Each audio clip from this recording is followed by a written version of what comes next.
भगवान श्री कृष्ण की जन्म कथा।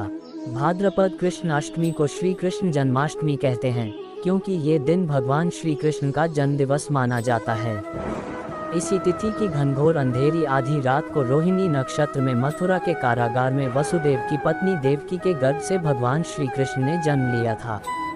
ये तिथि उसी शुभ घड़ी की याद दिलाती है और सारे देश में बड़ी धूमधाम से मनाई जाती है।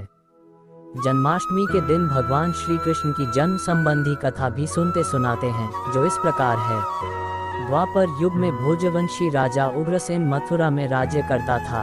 उसके आगताई पुत्र कंस ने उसे गद्दी से उतार दिया और स्वयं मथुरा का राजा बन बैठा। कंस की एक बहन देवकी थी, जिसका विवाह वसुदेव नामक यदुवंशी सरदार से हुआ था। एक समय कंस अपनी बहन देवकी को उसकी ससुराल पहुंचाने जा रहा था।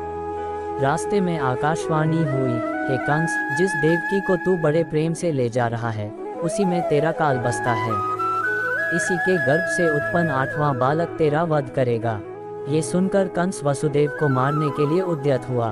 तब देवकी ने उससे विनयपूर्वक कहा, मेरे गर्भ से जो संतान होगी, उसे मैं तुम्हारे सामने ला दूंगी। बहनोई को मारने से क्या लाभ है। कंस ने देवकी की बात मान ली और मथुरा वापस चला आया। उसने वसुदेव और देवकी को कारागृह में डाल दिया।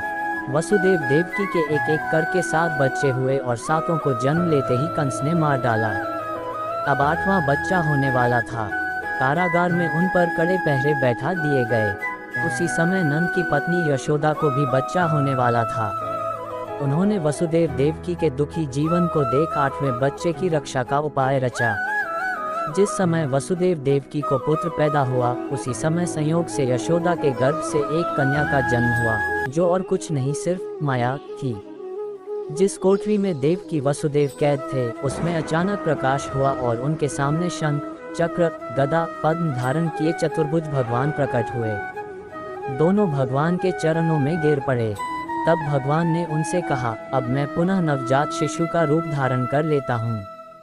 तुम मुझे इसी समय अपने मित्र नंद जी के घर वृंदावन में भेज जाओ और उनके यहाँ जो कन्या जन्मी है, उसे लाकर कंस के हवाले कर दो। इस समय वातावरण अनुकूल नहीं है, फिर भी तुम चिंता न करो। जागते हुए पहरेदार सो जाएंगे, कारागृह के फाटक अपने आप खुल जाएंगे और उफनती अथाह यमुना तुमको पार जाने का मार्ग दे देगी। उसी समय वसुदेव नवजात शिशु रूप श्री कृष्ण को सूप में रखकर कारागृह से निकल पड़े और अथाह यमुना को पार कर नंद जी के घर पहुँचे। वहाँ उन्होंने नवजात शिशु को यशोदा के साथ सुला दिया और कन्या को लेकर मथुरा आ गए।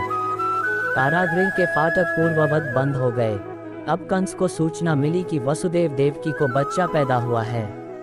उसने बंदी गृह में जाकर देवकी के हाथ से नवजात कन्या को छीनकर पृथ्वी पर पटक देना चाहा, परंतु वह कन्या आकाश में उड़ गई और वहां से कहा, अरे मूर्ख, मुझे मारने से क्या होगा। तुझे मारने वाला तो वृंदावन में जा पहुंचा है। वह जल्द ही तुझे तेरे पापों का दंड देगा।